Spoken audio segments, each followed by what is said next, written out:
اور نسل انسانی کو اس پر سوار کر دینے کا مطلب یہ ہے کہ اس کشتی میں بظاہر تو حضرت نوح علیہ السلام کے چند ساتھی بیٹھے تھے،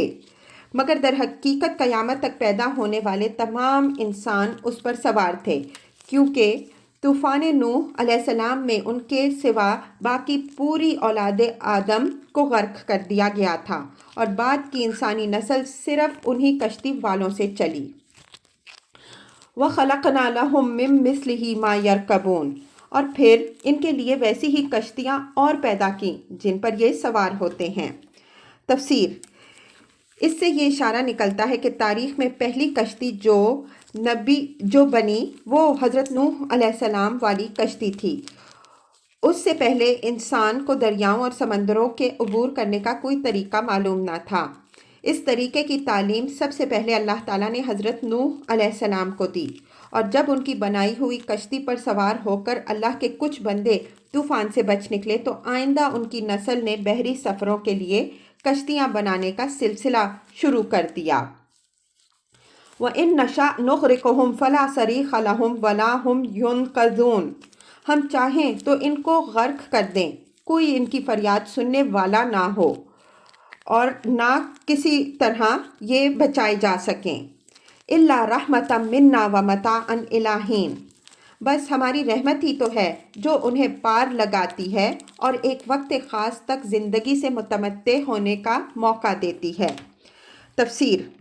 پچھلی نشانیوں کا ذکر دلائل توحید کی حیثیت سے کیا گیا، اور اس نشانی کا ذکر یہ احساس دلانے کے لیے فرمایا گیا کہ انسان کو فطرت کی طاقتوں پر تصرف کے جو اختیارات بھی حاصل ہیں وہ اللہ کے دیے ہوئے ہیں، اس کے اپنے حاصل کیے ہوئے نہیں ہیں، اور ان طاقتوں پر تصرف کے جو طریقے اس نے دریافت کیے ہیں وہ بھی اللہ کی رہنمائی سے اس کے علم میں آئے ہیں، اس کے اپنے معلوم کیے ہوئے نہیں ہیں۔ انسان کا اپنا بلبوتا یہ نہ تھا کہ اپنے زور سے وہ ان عظیم طاقتوں کو مسخر کرتا، اور نہ اس میں یہ صلاحیت تھی کہ خود اسرار فطرت کا پتہ چلا لیتا اور ان قوتوں سے کام لینے کے طریقے جان سکتا۔ پھر جن قوتوں پر بھی اللہ نے اس کو اقتدار عطا کیا ہے، ان پر اس کا قابو اسی وقت تک چلتا ہے جب تک اللہ کی مرضی ہوتی ہے کہ وہ اس کے لیے مسخر رہیں، ورنہ جب مرضی الہی کچھ اور ہوتی ہے تو وہی طاقتیں جو انسان کی خدمت میں لگی ہوتی ہیں اچانک اس پر پلٹ پڑتی ہیں اور آدمی اپنے آپ کو ان کے سامنے بالکل بے بس پاتا ہے۔ اس حقیقت پر متنبہ کرنے کے لیے اللہ تعالیٰ نے بحری سفر کے معاملے کو محض بطور نمونہ پیش کیا۔ نوع انسانی پوری کی پوری طوفان میں ختم ہو جاتی اگر اللہ تعالیٰ کشتی بنانے کا طریقہ حضرت نوح علیہ السلام کو نہ سجھا دیتا اور ان پر ایمان لانے والے لوگ اس میں سوار نہ ہو جاتے۔ پھر نوع انسانی کے تمام روئے زمین پر پھیلنا اسی وجہ سے ممکن ہوا کہ اللہ سے کشتی سازی کے اصولوں کا علم پا کر لوگوں نے دریاؤں اور سمندروں کو عبور کیا، مگر اس ابتدا سے چل کر آج کے عظیم الشان جہازوں کی تعمیر تک انسان نے جتنی کچھ ترقی کی ہے اور جہاز رانی کے فن میں جتنا کچھ کمال حاصل کیا ہے، اس کے باوجود وہ یہ دعویٰ نہیں کر سکتا کہ دریا اور سمندر سب اس کے قابو میں آ گئے ہیں اور ان پر اسے مکمل غلبہ حاصل ہو گیا ہے۔ آج بھی خدا کا پانی خدا ہی کے قبضہ قدرت میں ہے، اور جب وہ چاہتا ہے انسان کو اس کے جہازوں سمیت اس میں غرق کر دیتا ہے۔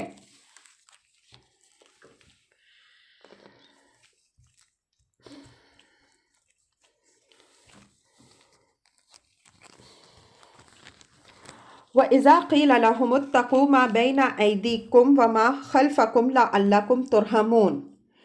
ان لوگوں سے جب کہا جاتا ہے کہ بچو اس انجام سے جو تمہارے آگے آ رہا ہے اور جو تمہارے پیچھے گزر چکا ہے، شاید کہ تم پر رحم کیا جائے۔ تفسیر: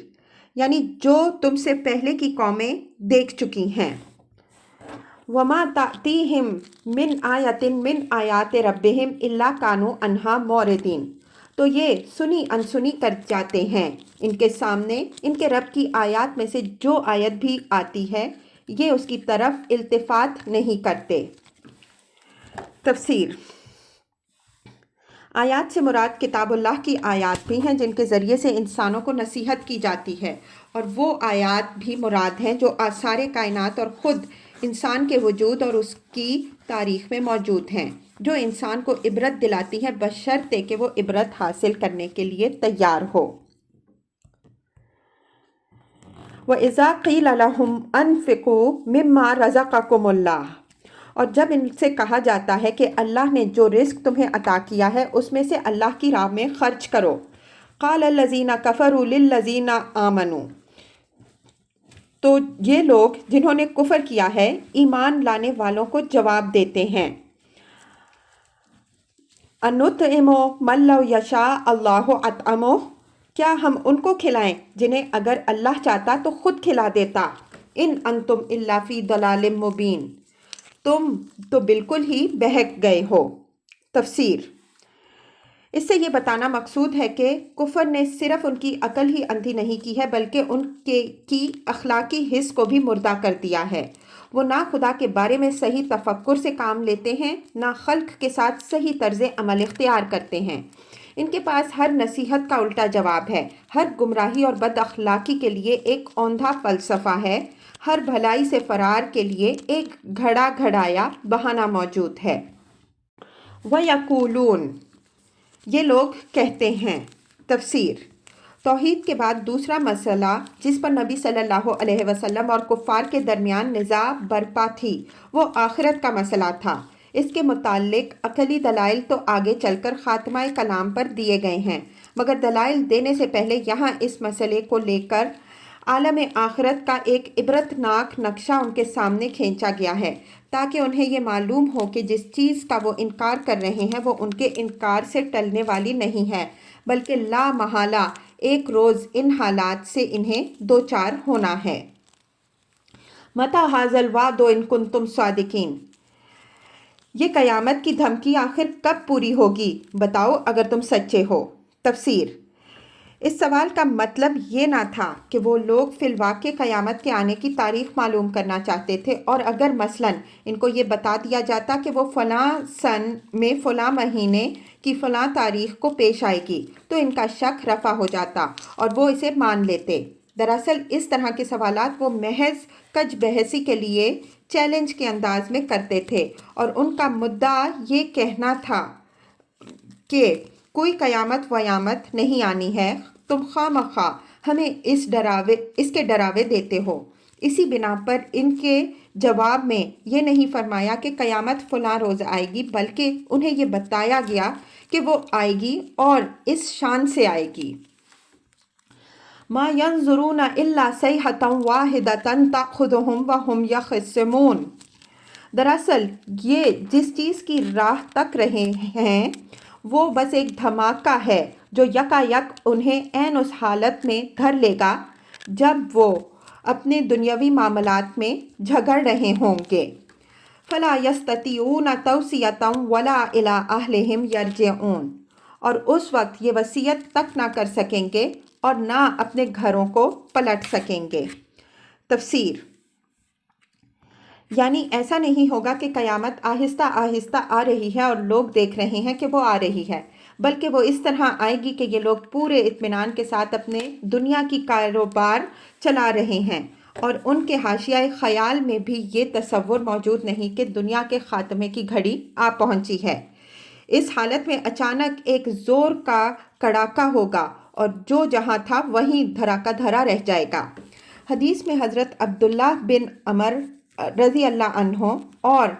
حضرت ابو ہریرہ رضی اللہ عنہ نبی صلی اللہ علیہ وسلم سے روایت کرتے ہیں کہ لوگ راستوں پر چل رہے ہوں گے، بازاروں میں خرید و فروخت کر رہے ہوں گے، اپنی مجلسوں میں بیٹھے گفتگویں کر رہے ہوں گے۔ ایسے میں یکا یک سور پھونکا جائے گا، کوئی کپڑا خرید رہا ہوگا تو ہاتھ سے کپڑا رکھنے کی نوبت نہ آئے گی کہ ختم ہو جائے گا، کوئی اپنے جانوروں کو پانی پلانے کے لیے حوض بھر رہا ہوگا اور ابھی پلانے نہ پایا ہوگا کہ قیامت برپا ہو جائے گی، کوئی کھانا کھانے بیٹھے گا اور لقمہ اٹھا کر منہ تک لے جانے کی بھی اسے مہلت نہ ملے گی۔